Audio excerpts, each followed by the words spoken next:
Hello, gentlemen, and welcome to the Mental Dojo with yours truly, Dennis Procopio.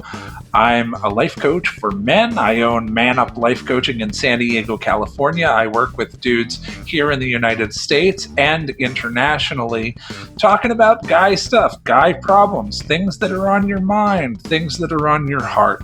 And today we're going to be talking about yet another grueling, uncomfortable, awkward bro topic. So join me inside. I promise it will not disappoint. See you there.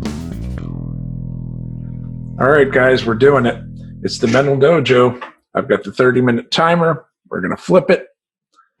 And let's talk about some stuff. What do we want to talk about today? I want to talk about being in jail. You are in jail is the title of this thing. You're in jail, but the cell door is wide open. I can literally speak to that experience. So, story time. I'm 49 years old. Once upon a time, I was younger than that. And if you know anything about me, you know that I had a little bit of a crazy little childhood. So, by high school, my later years in high school, that's when it really started to go a little weird. And by college, I was finding myself in Manhattan, in the city, late 80s, early 90s. And man, that's when all the hostility and the rage came out. So let's see, late 80s, 88, 89, 90. So I'm 18, 19, 20.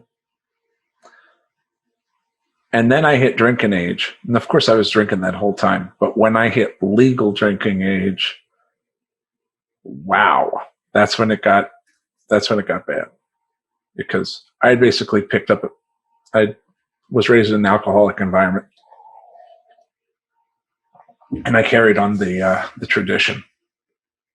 So I was drinking. I mean, I was, hanging out with older kids that were encouraging me to drink and smoke and stuff at 10 years old.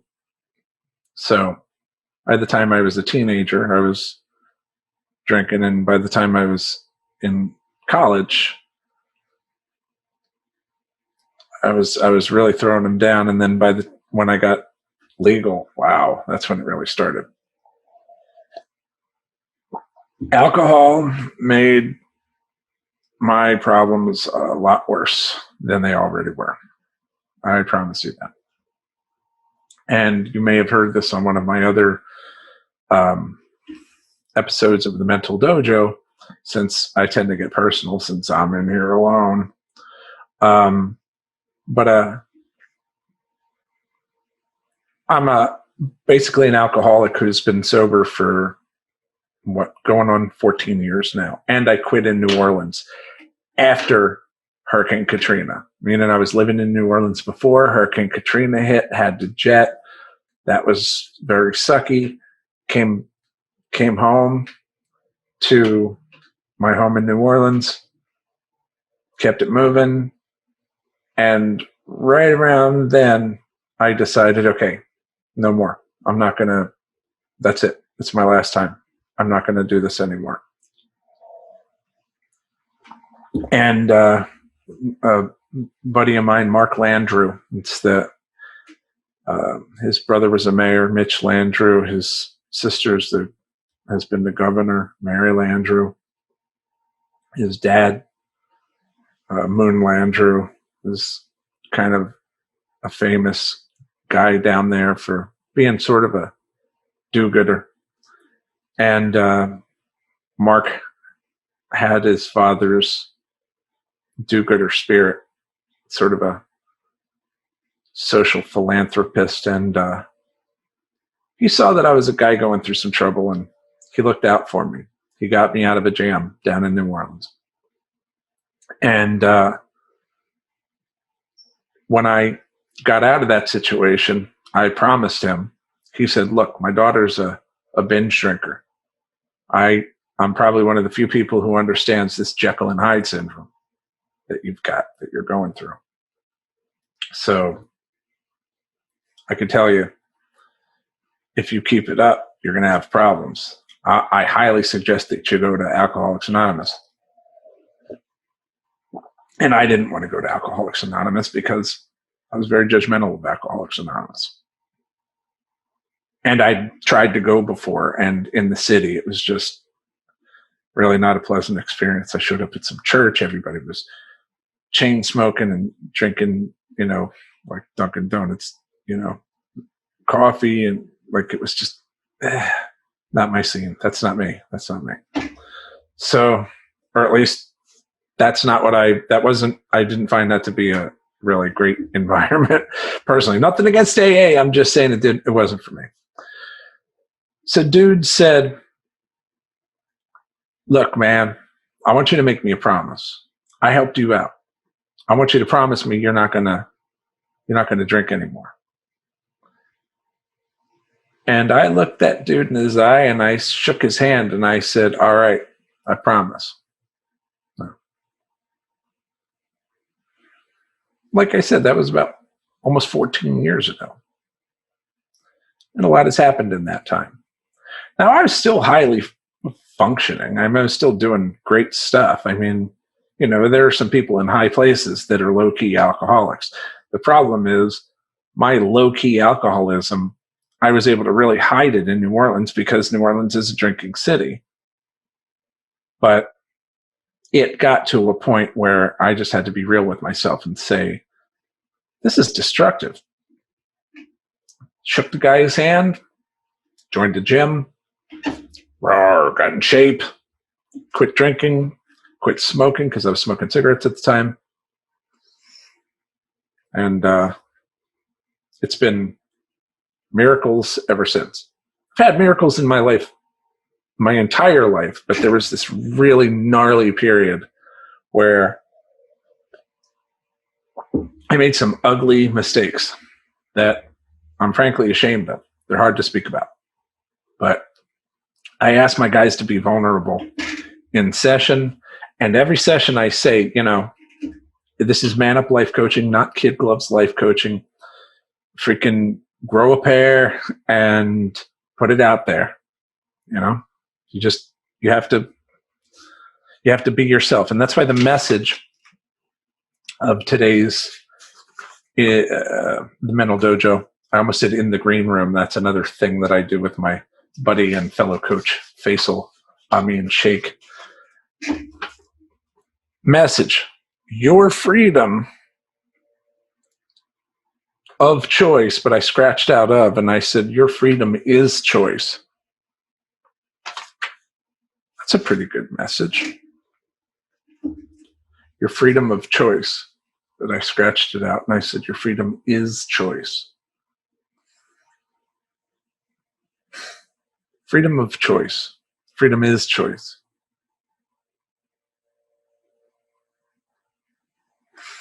There's this mantra that says, it's 3 lines. Love is that which enables choice. Love is always stronger than fear. Always choose on the basis of love. First time you hear something like that, you think, oh, would you find this on Etsy? Like, what kind of bullshit is that? Did your grandma crochet that onto a frickin' little doily for you to put on your head like a Jew hat? That's what I come from. Guys that just can't, let you say the word love without breaking your balls for it. But at the same time, these are the guys who instinctively, if you hand them a baby, they don't think, oh, I want to punch this thing in the mouth. No, they're like, oh, a baby. Because every man used to be a little boy, and little boys are cool. It's just, somewhere along the way, stuff happens, and we go in different directions, right? Some of us get an easier ride than others, but nobody gets through without some without some shots, without some bruises, without some cuts, without some scrapes. You don't get through this thing clean. You're going to have blood on your hands. You know, Christians like to say we're all sinners. I like to think of it slightly differently. I think that we're presently, many of us, living examples of an erratic choice.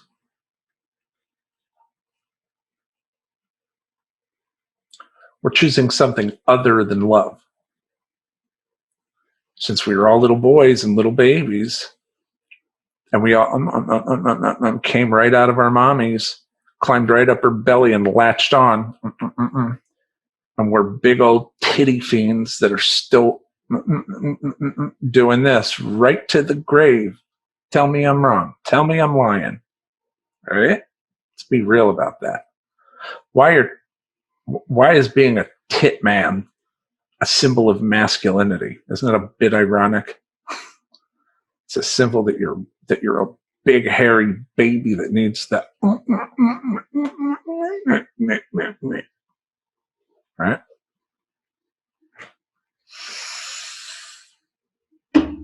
So we come out of mommy and we latch on and we nurse, and she sings us little lullabies and tells us how much she loves us, and we coo. We're not shaving yet. We're not taking creatine. We're not grabbing our balls. Right? We're not telling guys you'll slap them in the face with your dick and all this macho stuff, right? You're not in competition with some other dude for some woman's vagina or the rest of her, since, you know, there's a whole woman attached to her vagina. No, we're little babies. That's you, dude. Little baby. Deep inside of every big bad man, there's still a little goddamn baby. And that's okay. But keep it real. Because if you don't, you're going to have a hard time. I promise. That's what turns people into uber authoritarian tyrants. Promise I'm right. Okay. So, speaking of authoritarianism, the ultimate authoritarian environment, prison, jail. All right? So back when I was an alcoholic,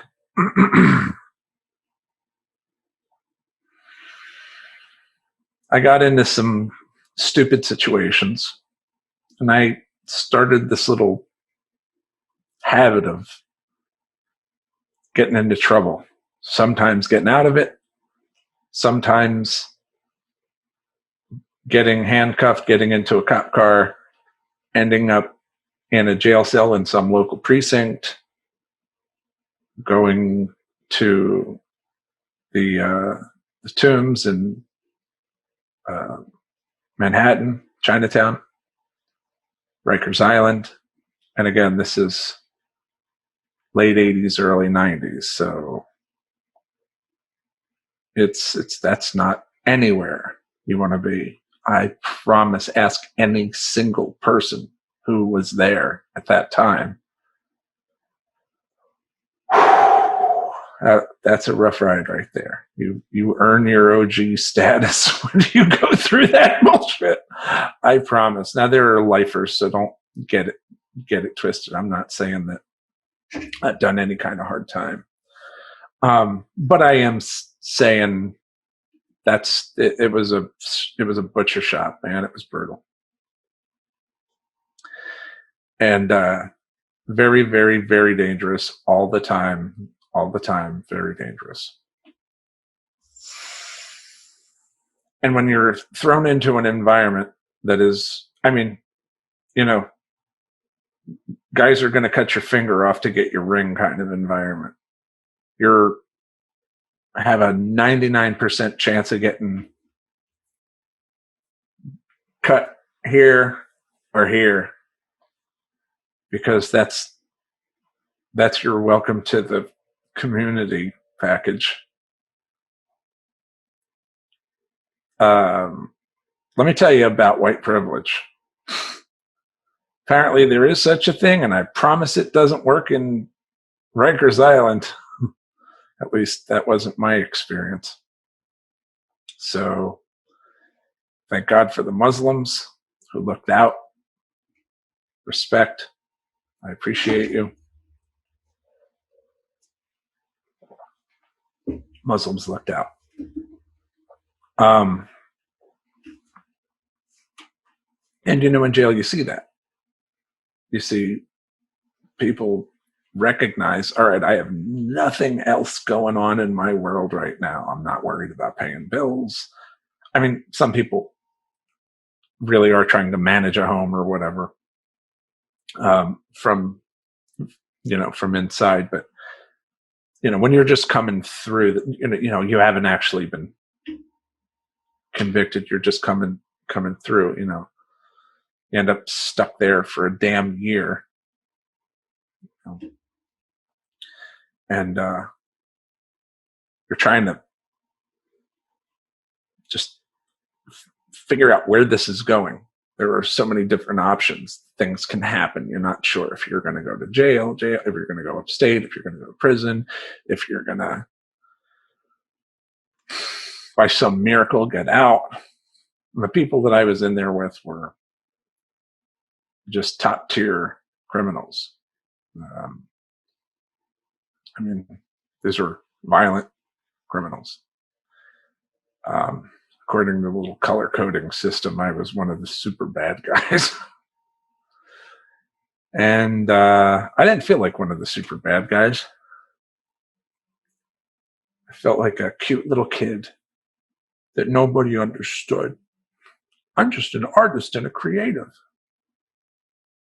Yeah. You're also a fucking alcoholic that drinks and does very bad things. And you have to take responsibility for your actions. So that's what the authoritarian environment is trying to tell you. So in there, where you have nothing else to do, presumably, it's amazing how you would think in jail that people would just meditate. You would think in jail that people would just pray. You have or whatever religion you're in, whatever the practice is, meditation, prayer, chilling, you know what I mean?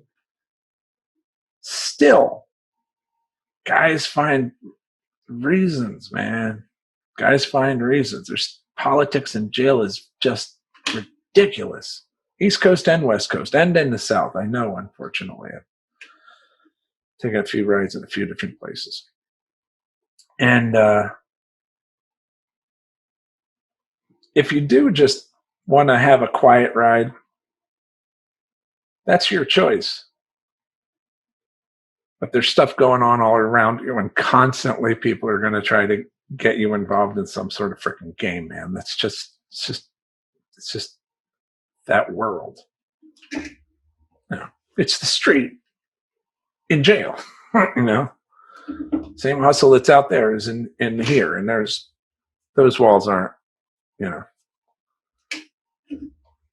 it's all part of a larger system. And that's really the point.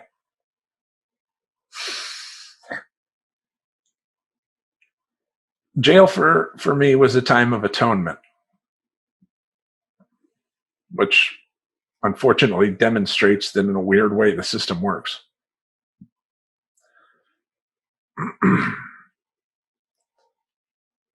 When you want to do things your way,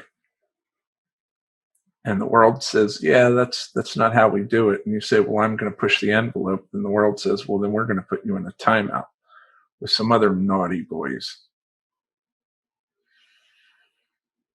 And if you're smart, you figure out, just sit down, chill, and get in touch with whatever's driving you to make these poor choices, which is why there are Bibles in jail. And all of a sudden, how many people go into jail and come out a preacher, a pastor, or something? I mean, there's a lot of, coincidentally, there are a lot of religious epiphanies that happen in jail.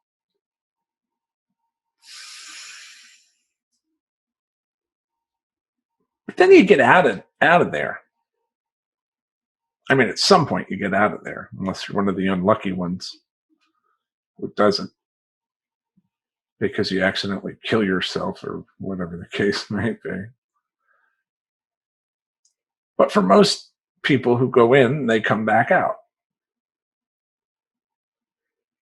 And the time that you go in to an environment where you're not allowed back out, it's time for you to start to consider what your strengths and weaknesses are, what your actual limitations are, what's working in your life, what isn't, and how you're going to change it. So that was my experience. I basically started a business in there, hustling, I could draw. As a huge perk. And I've got personality. That's a perk.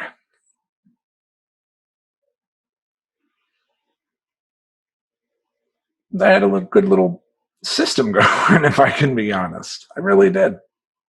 I made friends with the right people. I exercised. I woke up routinely. I worked. In the weirdest way, that forced routine actually gave me some sort of stability that I didn't have out there in New York, that I didn't have out there in the world. And in that time, I centered and focused on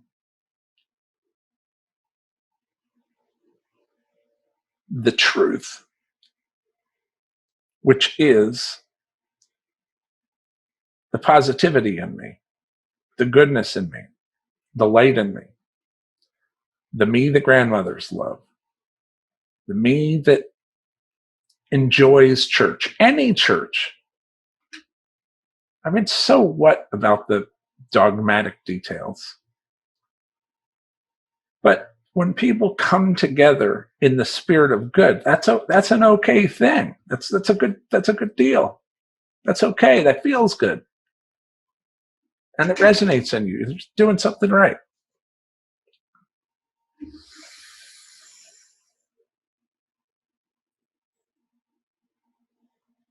The one thing that we can really choose, that was a very restrictive environment, but the one thing I was able to choose in that environment, as always, because my life wasn't that much better outside than it was, when I was hopping in and out of jail.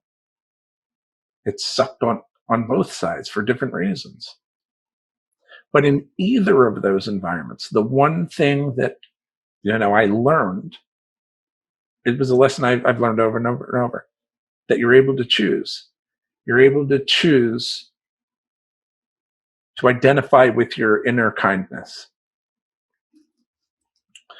You're able to choose peace rather than beating yourself up, thinking these incredibly negative thoughts. So many guys are walking around with a script going in their head that has them paranoid. They're afraid of being judged. This is so common. This is what I do for a living. I coach guys. I'm telling you, I know what the hell I'm talking about. Okay.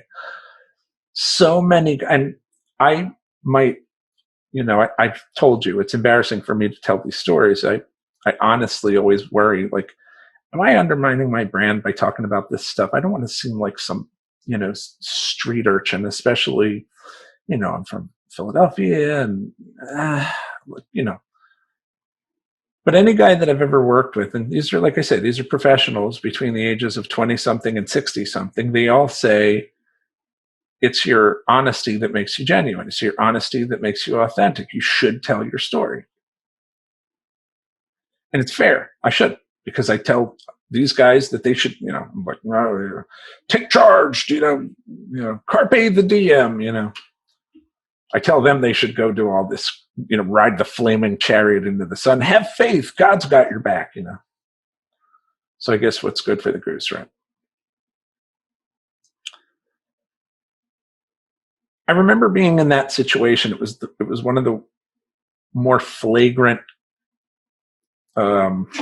crimes that I committed. It's still hard for me to say.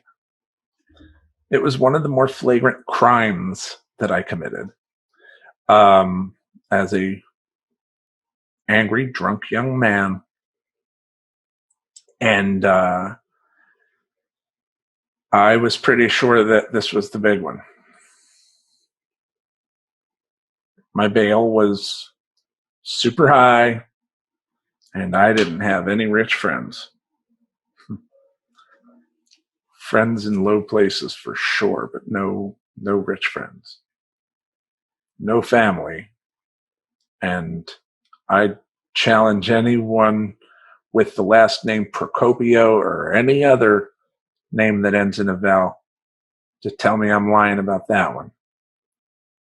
Jews on one side, Italians on the other, and crickets. Nobody wanted to acknowledge a brother in trouble. So, okay.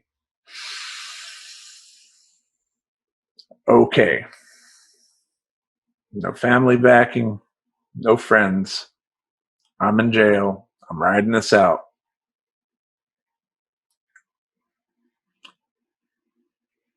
And I'm sleeping on my little freaking pad. My gnarly, woolly little freaking jail blanket. The cell door is closed. It's small. I'm in HDM. They still had the crank, it was old school as hell. It was like this really Alcatraz shit. And the CO taps me on the foot, says, "Get up, you're on a bailout." I said, "What?" He said, "Get up, pack your shit, you're on a bailout." And I'm going, and I'm so tired, and I got to go to work in like 2 hours. I got to get up and make everybody breakfast. And I'm like, oh, what? I'm on a bailout. No, that can't be the case. I don't have anybody that could bail me out. It's somebody else. You got the wrong person. And he, of course, like every freaking person in the entire jail system, he couldn't say the last name Procopio.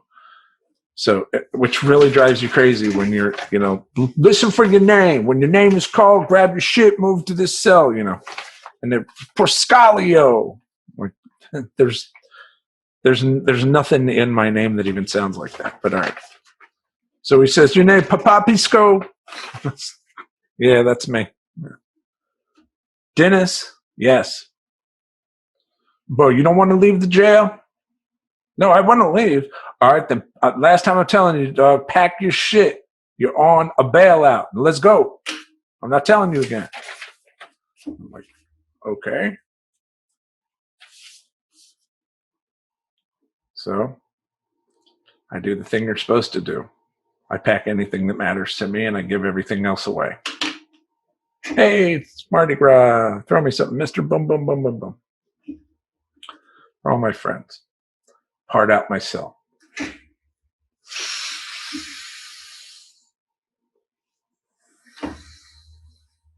The entire time I was packing, I was pissed off because I'm like, these motherfuckers, they're making me give all my shit away over here, and there's no way this is one of these mistakes that they make, because they do make mistakes over there.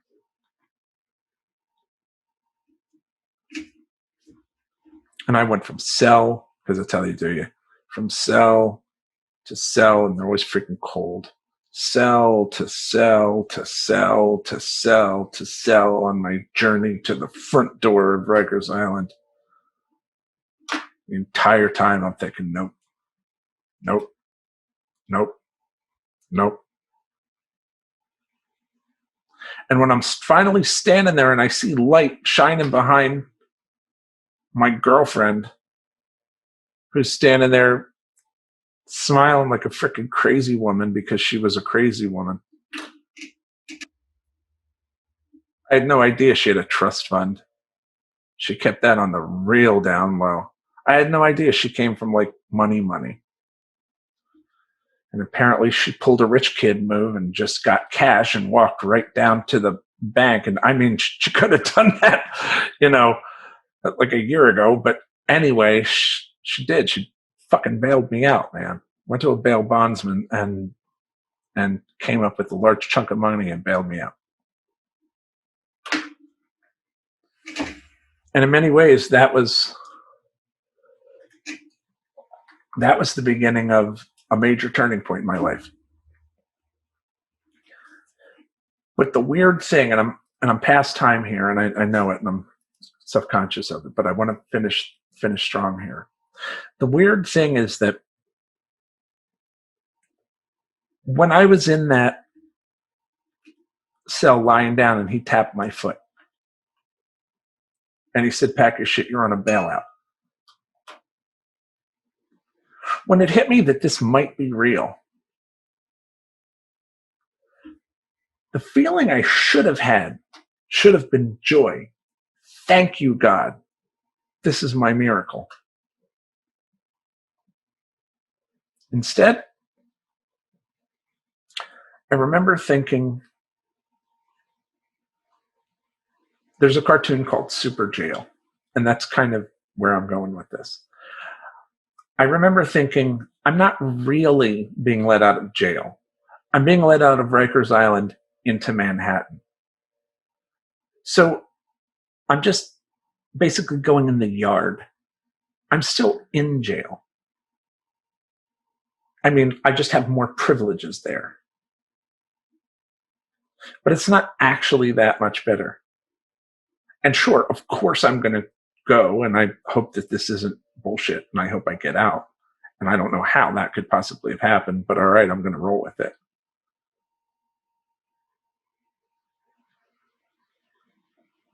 But in my soul, I knew that the real bailout was a shoulder tap from Jesus or some saint or an alien or something saying, "Bro, you've been through a lot, man. Come on, I got you." Just poof, the portal opens up and you just walk through it. Like, just deuce out this whole thing.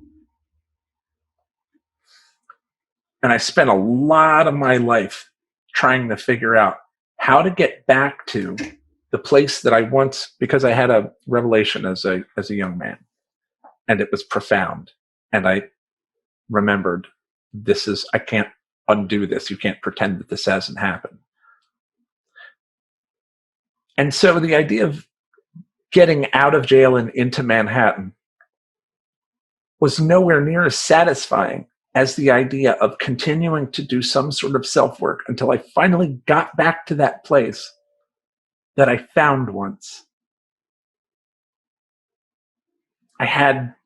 For just a moment, I had perfect vision. And that's why when you hear me talk about God, I always say it like, not God that you think you know what God is, because no one knows what God is unless they're constantly making a single choice. And love is that which enables choice. And love is always stronger than fear. So what are you afraid of? It's the craziest thing. But you're afraid of leaving your jail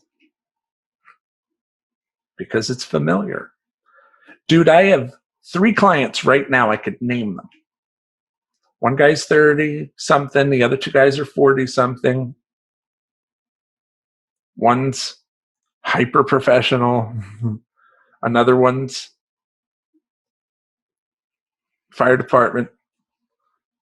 Another one's your average guy working a job, musician. Each of these guys, for different reasons, is in jail in his life. And every session we talk about the choice that you have. You're in a jail cell with an open door, but you won't leave. You say, "I can't." or I don't understand, or well, how? And you just read self-help books and all this crap. I'm reading books on how I can leave this jail cell. You can leave this jail cell by standing up and walking out. It seems that simple, right? But since it's a metaphor, how do you actually do it? The way you do it is stop the negative scripting. Here's the moment. This is what this whole time that we've spent together has been for. How do I leave the cell? It's a choice. I was in jail over and over because that represented how I saw myself. And that was the manifestation. Now you could say, no, you were in jail because you did bad things. Well, yeah, but I did bad things because I didn't understand that I could be using my creative energy to do good things. I mean, I use my creative energy to make art so I could go to art school. I use my creative energy to make music so I could get laid or just make music because I thought it was cool. But there was also a impress people aspect, right?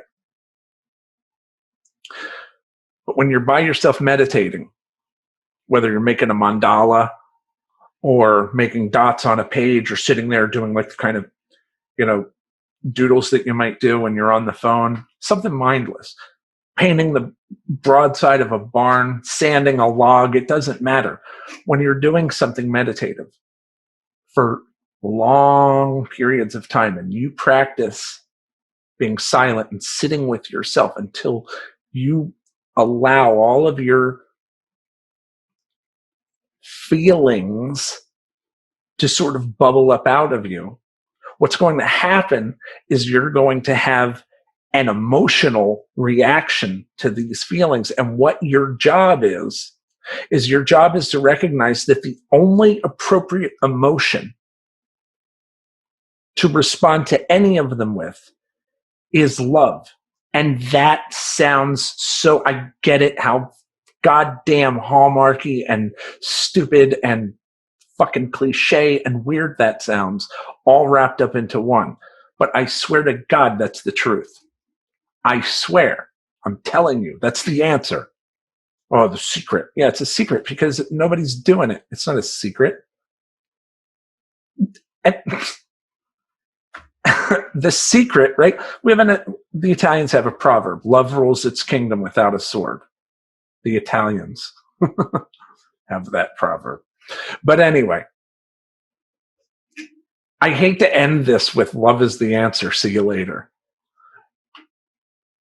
But yeah, it is, man. It's self-love. So I want to read my little notes here that I have. If you feel a feeling, it's a feeling. You're not feeling an emotion. An emotion is something you emote. It's a verb. So if you feel a feeling, then roll with it. If you want an emotion to go along with that feeling, love is that which enables choice. Love is always stronger than fear.